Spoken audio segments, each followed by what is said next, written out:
Hi viewers, இது உங்கள் maths tech channel. சம பார்க்கலாம். 6 மீட்டர் உயரமுள்ள ஒரு கம்பத்தின் நிழல் 4 மீட்டராக உள்ளது. ஒரு மரத்தின் நிழல் 16 மீட்டராக இருக்கும் எனில் மரத்தின் உயரம் என்ன? 6 மீட்டர் உயரமுள்ள மரம் அதனுடைய நிழல் அதை விட கம்மியாக இருக்குது, 4 மீட்டராக இருக்குது. அடுத்ததுக்கு நிழலை கொடுத்துட்டாங்க 16 மீட்டர், அப்போனா மரத்தோட உயரம் அதிகமாக இருக்கும். சரிங்களா? இப்போ இந்த கணக்கு 2 மாடலில் போடலாம். ஆனால் அது ரொம்ப நேரம் ஆகும். உங்களுக்கு ஷார்ட்டாக சொல்லித்தரேன்.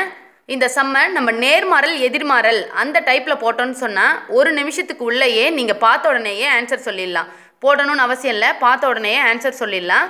இந்த மாதிரி உங்களுக்கு தினந்தோறும் வித்தியாசமான ஷார்ட்கட் வேணும்னா அப்டேட் பண்ணுங்கள், லைக் பண்ணுங்கள், ஷேர் பண்ணுங்கள், சப்ஸ்கிரைப் பண்ணுங்கள். பக்கத்தில் இருக்கிற பெல் சிம்மில் மறக்காமல் அழுத்திடுங்க. கமெண்ட்ஸை ஷேர் பாக்ஸில் ஷேர் பண்ணுங்கள். வாங்க சம்முக்கு போகலாம். இப்போ நான் இதில் உங்களுக்கு ஒரு சூப்பரான ட்ரிக்ஸ் சொல்லி தர போகிறேன். இந்த ட்ரிக்ஸ் இந்த சம்முக்கு மட்டும் இல்லை, நேர்மாறல் எதிர்மாறல் சம் எல்லாத்துக்குமே நீங்கள் யூஸ் பண்ணிக்கலாம். இது ஒரு ஃபார்முலா மாதிரி. எப்படி ஃபார்முலா நம்ம எவ்வளோ ஃபார்முலா ஞாபகம் வச்சுருக்கோம், அதில் இதையும் ஃபார்முலா மாதிரி ஞாபகம் வச்சுக்கோங்க. உங்களுக்கு நேர்மாறல் எதிர்மாறல் எல்லா சம்முக்குமே ரொம்ப யூஸ் ஆகும். 1 மினிட்டில் போட்டுடலாம்.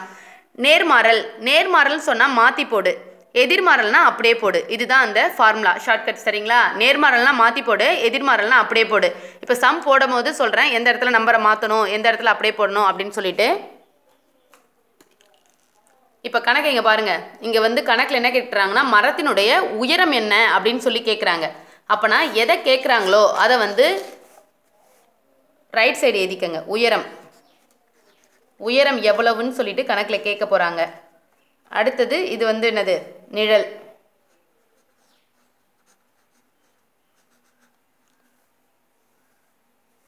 இது மரத்தின் உயரம்.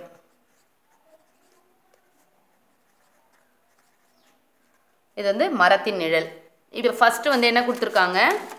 6 மீட்டர்னா 4 மீட்டர். 6 மீட்டர் உயரம் உள்ள கம்பம்னு சொன்னால் 4 மீட்டர். 6 மீட்டர் உயரம் உள்ள கம்பம்னு சொன்னால் 4 மீட்டர் நிழல். சரிங்களா? அடுத்தது என்ன கொடுத்துருக்காங்கன்னா 16 மீட்டர். மரத்தின் நிழல் 16 மீட்டராக இருக்கும்போது மரத்தின் உயரம் என்ன? 16 மீட்டர் நிழலே 16 மீட்டர்னு சொன்னால் மரத்தோடைய உயரம் என்னன்னு கேட்குறாங்க. இதுதான் கணக்கு. இப்போ நான் உங்களுக்கு ஒரு ஃபார்முலா சொல்லி கொடுத்தேன். இது உங்களுக்கு நேரம் ஓரளவுக்கு கண்டுபிடிச்சிருப்பீங்க. அதாவது இது நேர்மாறலா எதிர்மாறலான்னு ஃபஸ்ட்டு கண்டுபிடிக்கணும். நிழல் சின்னதாக இருந்தால் உயரம் பெருசாக இருக்குது. நிழல் பெருசாக இருந்தால் உயரமும் மரத்தோடைய உயரமும் இன்னும் பெருசாக இருக்கும். நிழல் சின்னதாக இருக்குது, கம்பத்தின் உயரம் மரத்தின் உயரம் எல்லாம் ஒன்று தான். மரம் கம்பன் வேர்டு தான் மாறி இருக்கு. சரிங்களா? நிழல் சின்னதாக இருக்குன்னு சொன்னால் இந்த நிழலை விட மரத்தோடைய கம்பத்தினோட உயரம் அதிகமாக இருக்குது. நிழல் பெருசாக இருக்குது, அப்போனா கம்பத்தின் உயரம் இந்த நம்பரை விட இன்னும் பெருசாக இருக்கும். இதை மாதிரி ஒன்று இன்க்ரீஸ் ஆனால் இன்னொன்றும் இன்க்ரீஸ் ஆச்சுன்னா, ஒன்று அதிகரித்தால் இன்னொன்று அதிகரிச்சிச்சின்னு சொன்னால் அதுக்கு பேர் நேர்மாறல். சரிங்களா? நீங்கள் இதை மைண்டிலே வச்சுக்கலாம். இதெல்லாம் நீங்கள் போட்டு எழுதணும்னு அவசியம் கிடையாது. ஏன்னா நமக்கு டைம் 1 நிமிஷத்துக்குள்ளே நீங்கள் கணக்கு போடணும். நீங்கள் கொஸ்டின் பேப்பரில் சைட்லேயே இந்த பக்கத்தில் சரசன இந்த நம்பரை மட்டும் எழுதிக்கங்க. எழுதிக்கிட்டு இப்போ நான் உங்களுக்கு ஒரு ஃபார்முலா சொன்னேன்ல, அந்த ஃபார்முலாவை அப்டேட் பண்ணுங்கள். போதும். நேர்மாறல்னு கண்டுபிடிச்சிட்டிங்க. நேர்மாறல்னா மாற்றி போடு, எதிர்மாறல்னா அப்படியே போடு. இதுதான் அந்த ஃபார்முலா. இப்போ நேர்மாறல்னா என்ன பண்ணணும்னா மாற்றி போடுன்னு சொல்லணும். எதை மாற்றி போடணும்னு சொல்கிறேன், இந்த நம்பரை 2த்தையும் மாற்றி போடணும். அவ்வளோதான். இங்கே பாருங்கள், நேர்மாறல்னு கண்டுபிடிச்சாச்சு. இந்த 16 மேலே இருக்கணும், பை 4 கீழே இருக்கணும். இந்த நம்பரை தான் நான் மாற்றி போட சொல்கிறேன். சப்போஸ் இது எதிர்மாறலாக இருந்துச்சுன்னு சொன்னால் அப்படியே போடணும். எப்படின்னா இங்கே பாருங்கள், 4/16 × 6 அப்படின்னு போடணும். எதிர்மாறல் வேறு சம்மில் வந்துச்சுன்னு சொன்னால். சரிங்களா? இப்போ இதுக்கு சம்மந்தம் இல்லை, இது சும்மா போட்டு காமிச்சேன். இப்போ இது நேர்மாறல். அதனால் நேர்மாறல்னா என்ன ஃபார்முலா? மாற்றி போடு. நம்பரை இங்கே இருக்கிற நம்பர் மேலே போடணும், மேலே இருக்கிற நம்பர் கீழே வரணும். 16/4 × 6 அவ்வளோதான். இங்கே பாருங்கள், இது அப்படியே கேன்சல் பண்ணுங்கள்.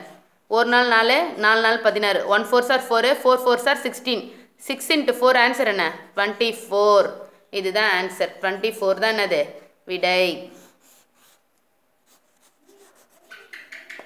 ரொம்ப சிம்பிளான மெத்தடு. எல்லா நேர்மாறல் எதிர்மாறல் கணக்குமே இந்த மெத்தடில் போட்டாலே உங்களுக்கு 1 செகண்ட்லேயே ஆன்சர் வந்துடும். பார்த்தே நீங்கள் போட்டுடலாம். இதை போடணும்னு அவசியம் கிடையாது, அப்படியே பார்த்தே சொல்லலாம். அப்படியே மாற்றி போட போகிறோம். மாற்றி போட்டோன்னு நம்பர் இருக்குது, அடித்தா 4, 6 4s are 24. அவ்வளோதான். இதில் போடுறதுக்கு எதுவும் இல்லை.